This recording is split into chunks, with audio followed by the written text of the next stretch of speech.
저는 오늘 이 말씀을 가지고요, 하나님은 무너진 백성들을 어떻게 다시 세우실까라는 제목으로 귀한 은혜의 말씀을 나누기를 원합니다. 여러분, 한 주간 동안 평안하셨습니까? 우리가 살다 보면 인생이 무너지는 경험을 곳곳에서 하게 되어집니다. 작게는 가정 안에서 사랑과 부부 사이에서도 이렇게 좀 실망하게 되어지잖아요. 기대했던 바가 이렇게 뭔가 채워지지 않았을 때 사실은 조금 실망을 하게 되어지죠. 근데 가정에서만 뿐만이 아니라 사회생활을 하면서도 내가 기대했던 바대로 뭔가 진행이 되어지지 않고 사람과의 갈등이 생기면 사실 우리는 쉽게 무너집니다. 내가 이러려고 일하나? 내가 이러려고 여기에 있나? 이런 여러 가지 생각들이 우리 스스로를 무너뜨리게 되어지는 거죠. 근데 정말 무너지면 어떤 거냐면 여러분, 소망을 잃어버리는 겁니다. 나한테는 더 이상 소망이 없구나. 나는 더 이상 여기서 회복될 기운이 없구나. 이런 생각이 찾아오게 되어지면 굉장히 무기력감에 이제 빠지게 되어지는 거죠. 그러면서 살 소망을 잃어버렸기 때문에 더 이상 살 힘도 없고 에너지도 남아있는 그런 상태가 아마 무너진 상태가 아닌가, 그런 생각을 해봅니다. 오늘 본문에 나오는 이스라엘 백성도 그랬습니다. 여러분 아마 본문 말씀 미가서 말씀을 보게 되어지면 미가라고 하는 선지자의 그 이름의 뜻이 뭐냐면 여호와 같은 자가 어디 있느냐라고 하는 뜻이에요. 그러니까 하나님 같은 신은 이 세상 가운데 있지 아니하다. 오직 여호와 하나님만이 우리의 참 하나님이시다. 이런 의미로 이름이 지어진 자가 이 미가 선지자였던 것이죠. 미가 선지자가 활동했을 때의 북이스라엘과 남유다는 완전히 신앙이 무너져 내렸습니다. 그들은 타락해 있었고 그들의 삶에는 희망이 보이지 아니하고 여호와 하나님이 마치 떠나 계신 것 같은 그러한 신앙 상태, 부패한 신앙 상태 가운데 이스라엘 백성들이 살아가고 있었던 거죠. 그것에 대한 징계로 인하여서 하나님은 아시리아와 바벨론을 통하여서 이스라엘을 완전히 멸망시키게 되었습니다.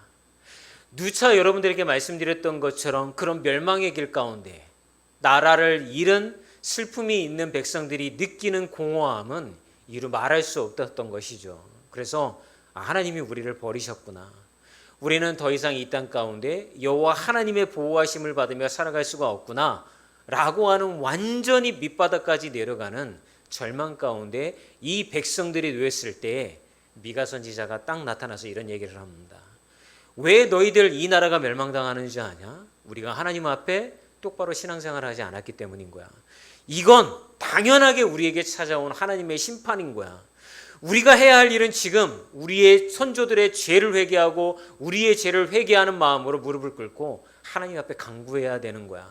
그런데 여러분, 이렇게 심판으로 이건 끝나지 않아.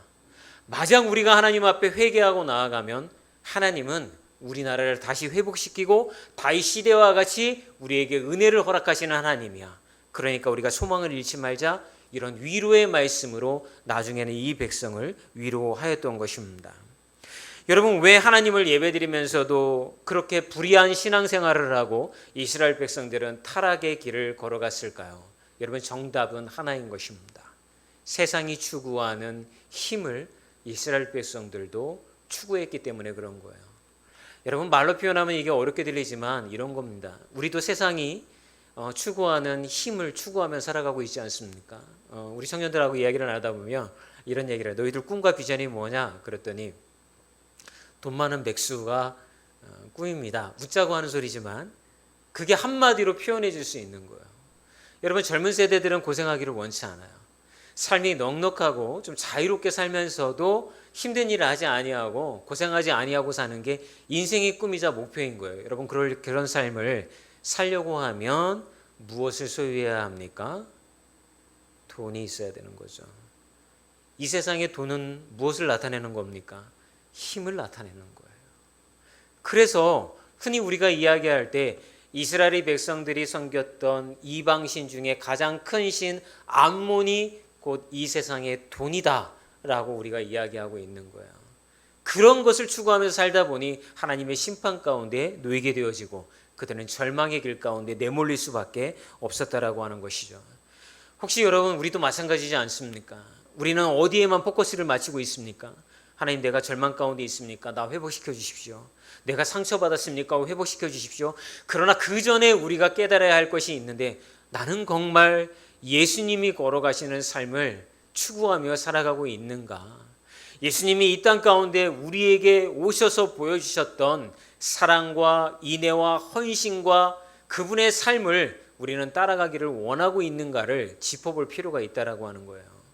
만약 그런 죄의 고백이 이루어지지 않는 상태에서 하나님, 나 아픔 가운데 일어나게 해주십시오. 물질 없는 것 가운데 부자 되게 해주십시오. 절망 가운데 소망을 갖게 해주십시오.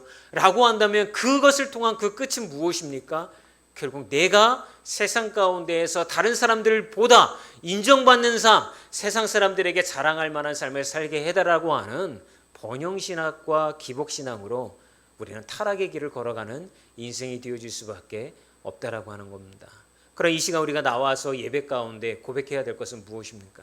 주님, 나의 힘으로 주님이 걸어가신 그 길을 걸어갈 수 없지만 하나님이 나와 함께 하시고 부어주시는 성령의 은혜가 내게 있으면 제가 세상의 힘을 추구하지 아니하고 하나님께서 이 땅 가운데 보내신 예수 그리스도께서 걸어가신 삶을 조금이나마 따라갈 수 있지 않겠습니까? 예배 가운데 은혜를 있게 하시고 예배 가운데 예수님 만나게 해주심을 통하여 죄성에 물든 내 자아가 십자가에 못 박히고 예수의 은혜가 살아나는 시간이 이 예배의 시간이 되게 해달라고, 여러분들이 그런 마음으로 예배에 참여한다고 한다면 이 시간은 하나님의 은혜가 강력하게 임재하는 은혜의 시간이 되어질 줄 믿습니다. 그래서 저는 오늘 그런 은혜 가운데 있기를 원하는 분들이 절망의 자리에서 일어서기를 원한다고 한다면 하나님은 어떻게 우리를 만지시는가, 세 가지를 여러분들에게 말씀드리기를 원합니다. 첫 번째는 하나님은 누구를 주목하실까입니다. 여러분, 미가서 4장 6절에 보면 이렇게 이야기를 합니다. 함께 읽어볼까요? 그날에는 내가 저는 자를 모으며 쫓겨난 자와 내가 환난 받은 게 한 자를 모아. 여러분, 세상은 여전히 강한 자, 성공한 자를 주목을 합니다. 근데 하나님은 뭐라고 말씀하시냐면 저는 자, 실패한 자, 쫓겨난 자를 주목하신다라고 우리에게 말씀하고 있는 거예요. 여러분, 예수님이 이 땅에 오셨을 때에 예수님은 왜 이스라엘의 왕이나 귀족이나 아니면 율법에 능통한 바리새인이나 세상의 기득권을 쥐고 있는 사람들에게 먼저 다가가서 교제 나누시지 아니하시고 세리나 죄인이나 병든 자와 같이 세상 가운데에서 약간 우리가 흔히 이야기하는 뭐라고 할까요? 루저라고 할까요? 수혜받은 자라고 할까요? 별 볼 일 없는 자라고 할까요? 그런 사람들에게 먼저 다가가셨을까요? 만약 예수님이 세상 가운데 힘 있는 자들에게 먼저 다가가셨다고 한다면 예수님의 사역이 좀 더 편해지셨을 거예요. 그죠? 왜냐하면 힘 있는 사람들이 도와주잖아요. 돈 있는 사람들이 도와주잖아요. 능력 있는 사람들이 함께 하잖아요. 그러면 예수님이 어딜 가든 하나님의 복음을 전하는데 부족함이 없었을 거예요. 어딜 가든지 간에 편안한 자리에 서서 누구에게도 시비를 받지 아니하고 하나님에 대해서 증거할 수 있었을 거예요. 그런데 예수님은 그렇게 하지 않으셨어요. 그렇게 하지 않으시고 오히려 제가 좀 전에 말씀드렸던 것처럼 힘없는 자들과 함께 하신 이유는 다른 게 아닙니다. 하나님의 시선이 그들에게 머물러 있기 때문인 거예요. 여러분, 하나님은 이 땅 가운데 나는 쓸모없다고 느끼고 나는 능력이 없다고 느끼고 나는 가장 연약한 자라고 생각하는 사람들에게 하나님의 시선이 머물러 있는 줄 믿습니다.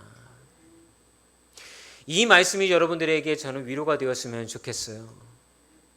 근데 왜 이 말씀이 우리에게 강력한 힘이 되어지냐면 우리는 다른 사람들의 시선에서 자유로울 수가 없어요.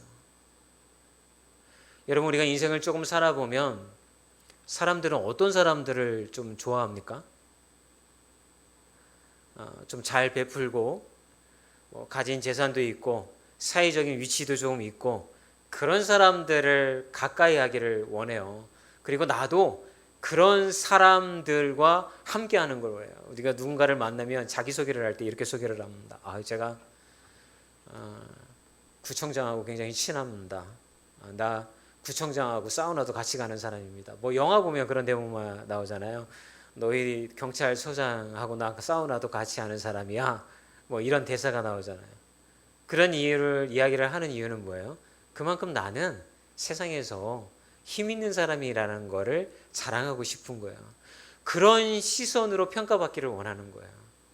그런데 내가 힘이 없고 약하고 가진 게 없으면 늘 우리는 비교의식에 시달리는 거죠. 아파트는 몇 평 살아야 되는 것 같고, 나는 대학은 어느 정도는 나와야 될 것 같고, 직장에서 나는 어느 정도 수준의 수입을 받아야 돼야 될 것 같고, 그거를 받지를 못하면 마치 나는 세상에서 아무 가치가 없는 사람 같고, 인정받지 못하는 정말 별 볼 일 없는 사람과 같이 스스로를 평가하고 스스로를 재단한다라고 하는 거예요. 여러분, 그런 시선으로 자기를 바라보는 사람들은 세상 가운데에서 움츠러들 수밖에 없는 거죠. 그런데 오늘 이 본문은 우리에게 뭐라고 얘기를 하냐면, 그런 사람들에게 예수님은 찾아와서 당신의 시선을 그런 분들에게 고정시키신다라고 하는 거예요. 그러면서 뭐라고 말씀하시냐면, 세상이 바라보는 시선으로 그들을 바라보는 게 아니라 하나님의 시선으로 그들을 평가하고 하나님의 시선으로 그들을 애처롭게 바라봐 보고 계시다라는 이야기를 우리에게 하고 있다라고 하는 거예요. 그러면 여러분, 우리에게 주어진 게 있어요. 혹시 여러분 세상 가운데 상처받고 소망 없는 삶, 또는 소망을 잃어버리고 가장 낮은 자리에 여러분의 삶이 처해져서 소망도 잃어버리고 어쩔 수 없이 살아가는 삶이라고 한다면, 이제 여러분의 시선이 바뀌어야 된다라고 하는 거예요. 여러분들은 그런 존재가 아니에요. 학력과 재력과 또는 여러분들이 가지고 있는 사회적인 위치로 하나님은 여러분들을 바라보시지 않는다라고 하는 거예요. 하나님이 바라보시는 것은 너가 너의 죄를 고백하고 나의 자녀가 되었다고 한다면 너는 세상 가운데 가장 존귀한 자며, 그런 존귀한 자가 된 이유는 내가 너를 자녀 삼았기 때문이라고 우리에게 말씀하고 계시다라고 하는 거예요. 그렇다고 한다면 여러분, 우리의 시선이 바뀌어야 되는 줄 믿습니다. 혹시 여러분의 삶이 어렵습니까? 삶에서 여러분 소망을 잃어버렸습니까? 스스로를 생각할 때 나는 아무것도 가진 것도 없고 능력도 없는 그런 존재야 라고 스스로를 그렇게 바라보고 계시다고 한다면, 이제 하나님이 여러분들을 어떻게 바라보시는지를 깨닫고 그 시선으로 바뀌는 분들이 되어주시기를 주님의 이름으로 축원합니다. 여러분, 출애굽기 3장과 4장에 가면 모세 이야기가 나옵니다. 아마 기억하시죠? 모세는 그의 나이 40년을 이집트의 왕궁에서 왕자로 살았습니다. 그리고 하나님이 80에 그를 부르셨을 때에 나머지 40년을 그는 광야에서 목동으로 살았던 사람입니다. 여러분, 예전에 아무리 잘 살았다 한들, 아무리 높은 지위가 되었다 한들, 인생의 후반전을 40년을 목동으로 살면 그의 자존감은 완전히 찌그러들었을 것입니다. 그래서 모세를 하나님이 부르셨을 때에 모세는 하나님 앞에 이렇게 얘기를 합니다. 하나님, 아시지 않습니까? 저는 도망자이자 실패자입니다. 제가 무슨 능력이 있어서 이스라엘 백성들을 데리고 나올 수가 있습니까? 그렇게 얘기를 하죠. 저는 잊혀진 사람입니다. 그리고 입이 뻣뻣하여서 말을 할 수 없는 사람입니다. 그런 식으로 스스로가 실패한 존재라고 그렇게 하나님 앞에 고백을 하였던 것이죠. 그랬더니 하나님께서 불타는 떨기나무 앞으로 그를 부르시어서 너의 능력으로 그 일을 행하는 것이 아니라 하나님이 함께 하셨을 때에 그 일이 이루어질 수 있다라고 하는 것을 강력하게 모세에게 알려주셨던 거예요. 여러분, 우리의 인생의 승패는 세상의 성공과 성공하지 못한 것으로 좌우가 되는 게 아니에요. 우리 집사님 아까 이제 찬양 시작하기 전에 그런 이제 어떤 화두라고 할까요? 한 주간 동안 자기가 이제 하나님 앞에서 고민했던 게 그런 거라고 하는 거잖아요. 누구야, 너의 인생이 나를 따라왔을 때에 세상이 너에게 줄 수 있는 것을 내가 다 너에게 주지 못해도 나 따라오겠냐? 이 질문은 굉장히 중요한 거예요. 왜냐하면 하나님이 우리를 이끌어가는 인생은 우리가 생각한 인생과는 다른 길을 걷게 하신단 말이에요. 그런데 우리 안에 있는 죄성은 여전히 하나님을 축복의 통로로 활용해서 세상이 우리에게 줄 수 있는 것을 얻고자 하는 마음이 우리 안에 있단 말이에요. 그리고 그걸 얻지 못하면 움츠러든단 말이에요. 그것을 내 인생에 누리지 못하면 나의 인생은 실패한 인생이라고 스스로 단죄한단 말이에요. 그런데 주님은 우리에게 뭐라고 이야기하십니까? 나는 너를 그런 눈으로 바라보지 않아. 네가 그것을 십자가에 못 박고 나를 따라온다고 한다면 나는 너를 가장 존귀하고 가치 있고 위대한 자라고 이야기할 수 있단다 라고 우리의 시선을 바꾸라고 오히려 권면하신다라고 하는 것입니다. 사랑하는 여러분, 여러분의 시선이 바뀌어야 됩니다. 자신을 바라보는 시선을 바뀌는 분들의 얘기를 주님의 이름으로 축원합니다. 그러면 하나님은 이렇게 시선을 바꾸라고 말씀하신 다음에 그것으로 끝날까요? 그렇지 않습니다. 하나님은 실제로 우리의 삶을 다시 세우시는 분입니다. 그러면 하나님은 어떻게 회복시키실까요? 미가서 4장 7절에 이렇게 말씀하십니다. 함께 읽어볼까요? 밭을 저는 자를 남은 백성이 되게 하며 멀리 쫓겨났던 자들이 강한 나라가 되게 하고 나 여호와가 시온산에서 이제부터 영원까지 그들을 다스리리라 하셨나니. 여러분, 여기서 밭을 저는 자라고 하는 것이 무슨 뜻일까요? 여러분, 문맥상으로 보게 되어지면 밭을 저는 자라고 하는 것은 다리를 저는 사람, 곧 연약하고 무력한 자를 나타내고 있는 거죠. 말씀 계속 띄워보세요. 그런데 여러분, 이렇게 실패하고 힘없는 자들을 통해서 하나님은 무엇을 한다고 말씀하고 계십니까? 밭을 저는, 즉 실패하고 힘없는 자들을 통해서 남은 백성이 되게 한다라는 거예요.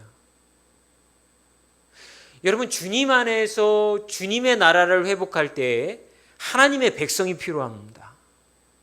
그런데 하나님은 그 하나님의 나라를 회복시킬 때에 힘있고 귀족 같고 능력 있는 자들을 통하여서 하나님의 나라를 회복시키는 것이 아니라 다리를 저는 자들처럼 힘이 없고 실패하고 능력이 부족하고 패배한 존재감을 갖고 있는 자들을 통하여서 하나님의 나라를 회복시키겠다라고 미가는 지금 선포하고 있다라고 하는 거예요. 여러분, 우리의 인생이 실패한 인생이 될 수 있어요. 세상의 눈으로 보면 우리는 정말 엄청난 실패자가 될 수 있단 말이에요. 그런데 하나님은 그걸 가지고 우리를 평가하시는 것이 아니라 너의 인생이 실패한 인생 같고 가진 것이 없는 존재라 할지라도 그런 약한 마음, 연약한 마음을 가지고 있는 자들에게 하나님은 다가오시어서 그들을 통하여 하나님의 강한 나라를 회복시키시겠다라고 약속해 주셨다라고 하는 거예요. 우리가 만약 그런 자라고 한다면 이 말씀을 가지고 가정으로 돌아가고 이 말씀을 가지고 직장으로 돌아가고 이 말씀을 가지고 세상으로 나아가게 되었을 때 하나님은 우리를 통하여서 세상을 변화시키는 은혜의 일을 행하시겠다라고 약속해 주신다라고 하는 것입니다. 두 번째 보게 되어지면 멀리 쫓겨났던 자들을 강한 나라가 되게 하고 하는데 이 멀리 쫓겨났던 자들은 누구입니까? 말씀 계속 띄워주셔도 돼요. 거기 보면 그들은 누구냐면 포로로 끌려갔던 자들인 거예요. 여러분, 포로로 끌려간 사람들은 얼마나 마음이 참 힘들겠습니까? 뭐 거기에 가서 아무리 호의호식하고 살았다 하더라도 결국 고향 잃은 백성, 나라 잃은 백성은 힘이 없는 백성인 거예요. 그런데 하나님은 뭐라고 말씀하시냐면 그렇게 끌려가 흩어진 백성, 곧 패배자이고 소외된 자를 의미를 하는데 그런 자들을 다시 불러 모으시겠다고 불러 모아서 그들을 통하여 하나님의 나라를 회복시킨다라고 하는 거예요. 여러분, 어떤 분들이 교회를 우리가 전도를 나가면 전도가 잘 되는 분들, 이렇게 예수님을 전하면 잘 받아들이고 교회를 찾아오시는 분들이 있어요. 근데 그분들에게는 공통된 게 있어요. 그게 뭐냐면 상처받은 분들, 결핍이 있는 분들, 마음 가운데 아픔이 있는 분들이 예수를 찾게 되어지더라고요. 여러분, 이게 빈부격차를 얘기하는 게 아니에요. 돈이 많고 능력이 있다고 해도 마음에 결핍이 있는 사람들이 숱합니다. 여러분, 재벌이라고 해도 여러분 마음 가운데 공허함을 가지고 살아가는 분들이 많습니다. 여러분, 옛날에 삼성 이건희 회장님 딸이 미국에서 자살을 했잖아요. 여러분, 우리가 봤을 때는 얼마나 축복된 가문에서 태어난 사람입니까? 돈 걱정을 하겠습니까? 인생에 대해서 걱정을 하겠습니까? 그런데 그 모든 환경이 그 삶을 좌지우지한 게 아니란 말이에요. 그 마음 가운데 공허함이 있으면 얼마든지 자신의 인생을 포기할 수가 있게 되어지는 거예요. 그런 분들이 예수 찾게 되어지는 거예요. 그런 분데 주님은 우리에게 뭐라고 말씀하시냐면 그렇게 예수를 찾으러 와서 은혜를 얻고 위로를 얻고 싶은 분들을 모아다가 주님은 무엇을 하신다고요? 하나님의 나라를 세워가신다고요. 그분들을 통해서 교회를 세워가신다라고요. 여러분, 예수님의 은혜를 가장 간증하고 복음을 전하는 사람들은 어떤 사람들입니까? 마음 가운데 삶의 굴곡이 있었던 사람들이 예수님을 제일 잘 전하는 거예요. 여러분, 조금 비유가 비약적이더라도 이해를 해주셨으면 좋겠습니다. 예를 들어서 이런 겁니다, 여러분. 사업에 실패한 사람이요. 사업에 실패한 사람들에게 찾아가서 예수님 전하면 가장 잘 전도가 되어지는 것입니다. 왜냐고요? 내가 그렇게 실패해 봤으니까. 병든 사람이 병든 사람 찾아가서 복음을 전하면 복음을 제일 잘 전합니다. 왜요?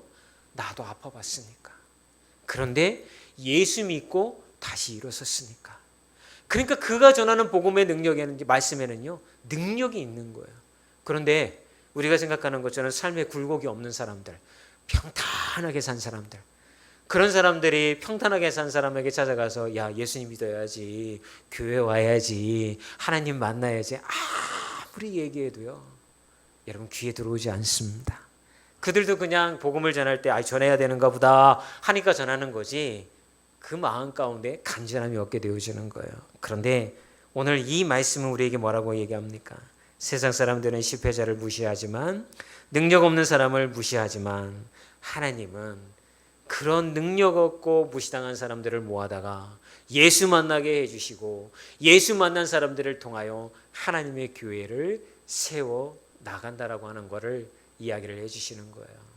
그러면 여러분, 우리는 어떻게 해야 될까요? 제가 이거를 이제 말씀을 묵상하다가 그럼 우리는 어떻게 살아야 되는 거지? 라고 고민을 하다가 한 찬양을 여러분들에게 소개시키고 싶었습니다. 아마 자주 여러분들에게 큐티 찬양 보낼 때 제가 보냈어요. 강찬의 하나님을 만나면 끝난 것이다. 찬양 가사가 이런 거였죠. 모든 것이 끝났다고 말 안 되는 사람들의 말을 듣지 말아라. 하나님은 아직 너에게 시선을 떼지 않았다. 세상에서 답을 찾지 말아라. 사람들을 의지하지 말아라. 너의 문제는 하나님만이 해결할 수 있다. 우리 찬양 한번 들어볼까요? 여러분, 사단은 우리에게 이렇게 속삭여요. 네 인생을 봐봐. 너의 삶을 봐봐. 너는 이제 끝났어. 너는 아무것도 아닌 존재야. 그러나 주님의 시선은 우리에게 고정이 되어 있고 결코 우리 인생은 끝난 것이 아니다라고 우리에게 얘기를 해주고 있는 거예요. 그럴 때 우리가 해야 할 일은 무엇입니까? 기도를 포기하지 않는 거예요. 사단은 계속해서 우리에게 얘기를 합니다. 네가 오랫동안 기도했잖아. 너 정말 말씀 오랫동안 붙잡았잖아. 근데 무슨 일이 일어났어? 너의 인생 가운데 아무것도 기도한 대로 이루어진 것이 없잖아. 그러면서 하나님이 떠나라고 이야기할 때 여러분, 우리가 붙잡아야 될 것은 무엇입니까? 나의 소망 되신 하나님. 이 세상 가운데 여호와 같은 이가 없다라는 미가의 이름처럼 여호와 하나님이 나의 참 하나님이십니다라는 고백으로 주님 붙잡고 나아갈 때 우리의 삶에 놀라운 변화와 축복이 임할 줄 믿습니다. 여러분, 미가는 그걸 외치고 싶었던 거예요.